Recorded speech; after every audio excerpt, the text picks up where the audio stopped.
नमस्ते, नमस्कार, राम राम। एक बार फिर आप सभी का स्वागत है आपके अपने चैनल एग्जाम फ्यूल पे।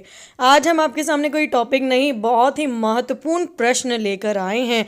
तो देखिए, हमने अभी तक जितने भी करवाया है टॉपिक, वो सभी बहुत ज़्यादा इंपॉर्टेंट है आने वाले एग्जाम के लिए। अभी पीछे हाल ही में कल भी एक एग्जाम हुआ है जिसमें हमारे नोबेल पुरस्कार से रिलेटेड 2 क्वेश्चन पूछे गए हैं। तो हम चाहते हैं कि आपके पास सब कुछ क्या रहे, बेस्ट रहे। तो आगे हम जानते हैं कुछ इंपॉर्टेंट महत्वपूर्ण प्रश्नों को। तो चलिए देखते हैं। मिक्स्ड प्रश्न है ये, सभी से आपका ये कि आप कह सकते हैं कि जीके के प्रश्न हैं। तो शुरुआत करते हैं पहले प्रश्न से कि निम्न में से कौन सा हाइड्रोजन का आइसोटॉप है।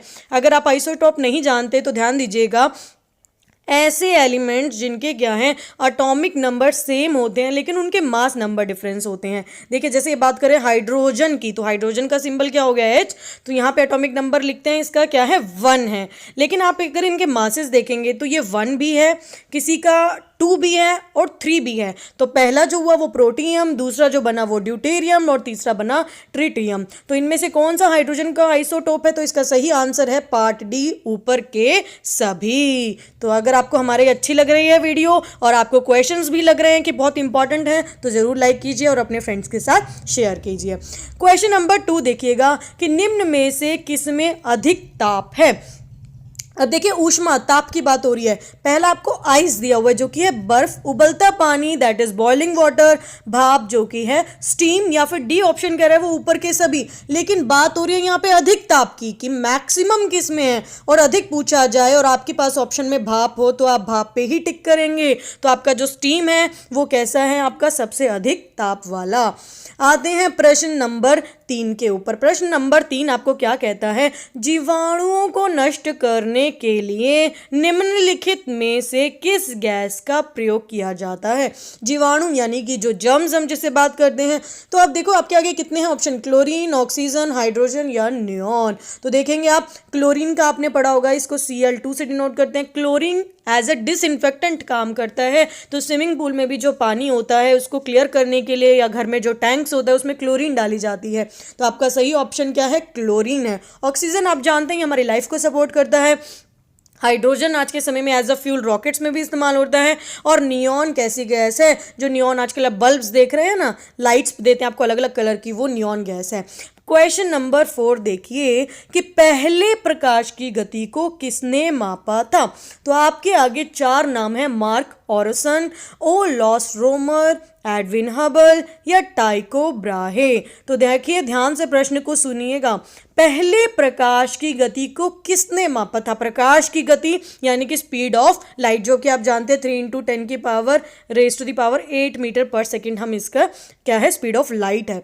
तो इसके आपको ये बता जाए कि किसने मापा था, तो उसका ऑप्शन बी सही है, ओ लॉस रोमर ने।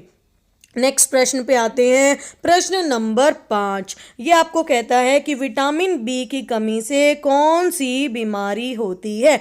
तो अगर आपने हमारी विटामिन वाली वीडियो देखी है तो आप बड़े जल्दी से बता देंगे, हमने ट्रिक के साथ कराया था कि विटामिन B1 की कमी से कौन सी बीमारी होती है, तो वो है ऑप्शन डी, बेरी बेरी। मैंने आपको तभी बताया था, बी से बी विटामिन बी और बी से ही बेरी बेरी। नेक्स्ट क्वेश्चन पे आते हैं, क्वेश्चन नंबर 6। देखिए क्वेश्चन नंबर 6 हमारा क्या कहता है, मात्र 2 उत्तक कौन से हैं जो खून से ऑक्सीजन प्राप्त नहीं करते। देखिए हमारी बॉडी की बात की जा रही है जो खून से ऑक्सीजन नहीं लेते हैं। अगर आप जानते हैं तो ब्लड में हीमोग्लोबिन प्रेजेंट होता है जिससे ऑक्सीजन कंबाइन करके अलग अलग टिश्यूज तक पहुंचता है। तो इनमें से ऐसा कौन सा है जो प्राप्त नहीं करते, तो ऑप्शन क्या है, ऑप्शन ए है सही, नाखून और कॉर्निया। कॉर्निया जो आपकी आई में प्रेजेंट होता है और नाखून आप नेल्स को जानते हैं। और आते हैं अगले प्रश्न पे, मोस्ट इंपॉर्टेंट है ये प्रश्न सभी के सभी। जल्दी से वीडियो को लाइक कीजिए और अपने फ्रेंड्स के साथ शेयर कीजिएगा। प्रश्न नंबर 7 कहता है कि आंख का कौन सा भाग आंख के रंग का ही निर्धारण नहीं करता।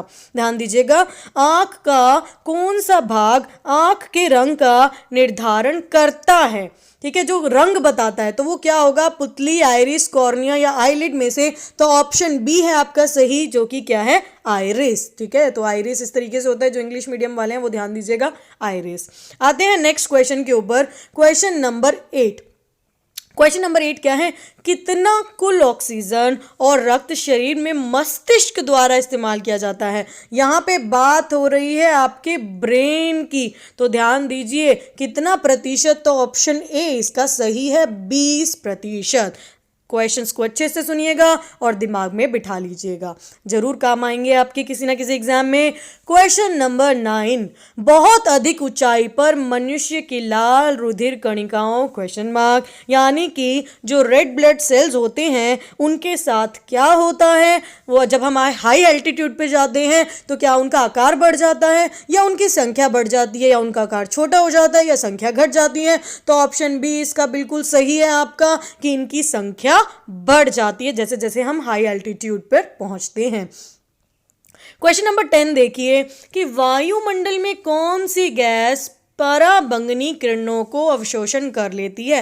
पराबैंगनी किरणें जिसे हम अल्ट्रा वायलेट रेज के नाम से जानते हैं, तो ऐसी कौन सी है आपकी गैस जो इन सबको एब्जॉर्ब करने का काम करती है और आपको इनसे बचाती है ताकि आपकी बॉडी में स्किन कैंसर ना हो, क्योंकि ये बहुत ज़्यादा हार्मफुल होती हैं। तो उसको हमें प्रोटेक्ट करता है ओजोन, और ओजोन के फॉर्मूले की बात करें तो उसका फॉर्मूला होता है O3। और O3 की बात करें, अगर बात की जाए ओजोन कहाँ प्रेजेंट होती है, तो ये स्ट्रेटोस्फेयर लेयर पे होती है। तो आपकी लेयर्स हैं ये एटमॉस्फेयर की, तो स्ट्रेटोस्फेयर पे प्रेजेंट होती है ओजोन लेयर। क्वेश्चन नंबर 11 पे आते हैं कि हरे फलों को कृत्रिम रूप से पकाने के लिए प्रयुक्त गैस है। ध्यान दीजिए प्रश्न की ओर। हरे फलों को कृत्रिम रूप से, दो तरीके से फलों को पकाया जाता है, एक प्राकृतिक और एक कृत्रिम यानी आर्टिफिशियली मेथड। तो जो प्राकृतिक होता है वो है आपका ऑप्शन ए एथिलीन या इथाइलिन जिसे आप बोलते हैं। तो आप ध्यान दीजिएगा, अगर ऊपर क्वेश्चन में आ जाता है कि आपको क्या बिल्कुल नेचुरल तरीके से, तो एथाइलिन है, लेकिन अगर बात हो रही है कि कृत्रिम रूप से तो क्या है एसिटाइलिन, यानी कि ऑप्शन बी इसका सही आंसर है। तो चलिए आगे बढ़ते हैं क्वेश्चन नंबर 12 की ओर। निम्नलिखित में से, ध्यान दीजिए, निम्नलिखित में से कौन सा पीड़क नाशी ओजोन का ह्रास करता है। तो आपको यहाँ पे एक पेस्टिसाइड्स के नाम दिए हुए हैं, इंसेक्टिसाइड, पेस्टिसाइड। इनमें से कौन सा ऐसा है जो ओजोन को नष्ट करता है, उसको नुकसान पहुंचाता है।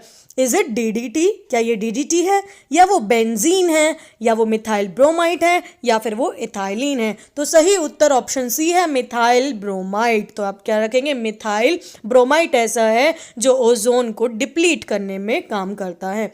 प्रश्न नंबर 13, प्रश्न नंबर 13 क्या कहता है, सौर बैटरियों में प्रयुक्त पदार्थ में होता है।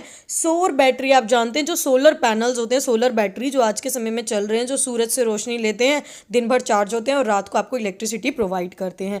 तो इसमें इनमें से क्या इस्तेमाल होता है, क्या टिन इस्तेमाल होता है, सिलिकॉन होता है, सीजियम, या फिर क्या होता है थैलियम होता है। तो इनमें से कौन सा है, ध्यान दीजिएगा, इसमें ऑप्शन बी है सही आंसर, सिलिकॉन।